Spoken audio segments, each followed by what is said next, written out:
एक गांव में एक बुढ़िया रहती थी। इसका एक कामचोर बेटा था। शेखी बघारने में बहुत माहिर था। इसको शेख चली के नाम से पुकारा जाता था। बुढ़िया मेहनत मजदूरी करके अपना और अपने बेटे का पेट भरती थी।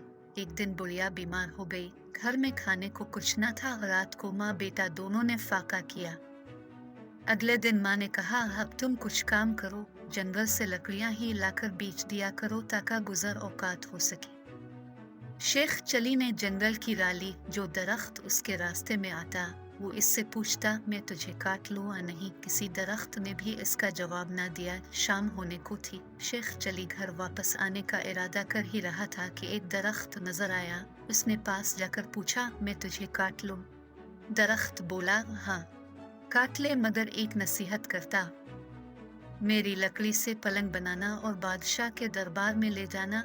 अगर बादशाह उसकी कीमत पूछे तो कहना कि पहले एक दो रातें इस पर सोए, फिर अगर मुनासिब समझे तो खरीदे। शेख चली ने दरख्त की हिदायत के मुताबिक इससे लकड़ियां काट कर पलंग तैयार किया और बादशाह के दरबार में पहुंचा। बादशाह ने कीमत पूछी तो शेख चली ने कहा, पहले आप इस पर एक दो रात आराम फरमाएं। अगर इसमें कोई खूबी पाएं तो इनाम के तौर पर जो दिल चाहे दे दे।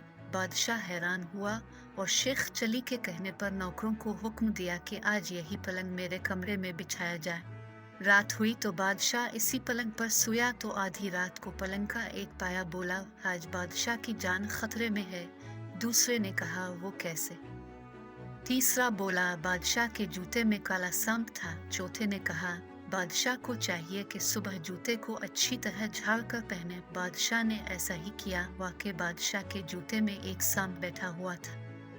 दूसरी रात जब बादशाह सोया तो फिर पायों ने बातें शुरू की। एक बोला कि तुम पलंग को संभाले रखो, मैं कुछ खबरें जमा कर लूं। तीनों पायों ने पलंग को थामे रखा। जब चौथा वापस आया तो इसने खबर सुनाई कि बादशाह का वजीर साजिश करके बादशाह को खत्म करने के बारे में सोच रहा है।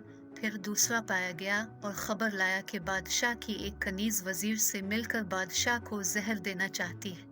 तीसरे पाए ने तजवीज पेश की कि बादशाह को चाहिए कि वजीर को सजा दे। चौथा पाया गया और ये खबर लाया कि बादशाह को जो दूध सुबह पीने को दिया जाएगा इसमें जहर होगा। बादशाह ये सब कुछ सुन रहा था।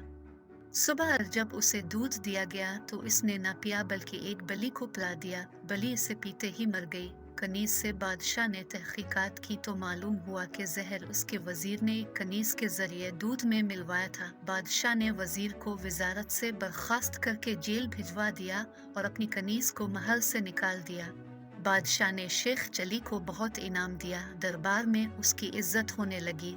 शेख चली मालदार हो गया और अपनी माँ के साथ बड़े आराम की जिंदगी बसर करने लगे।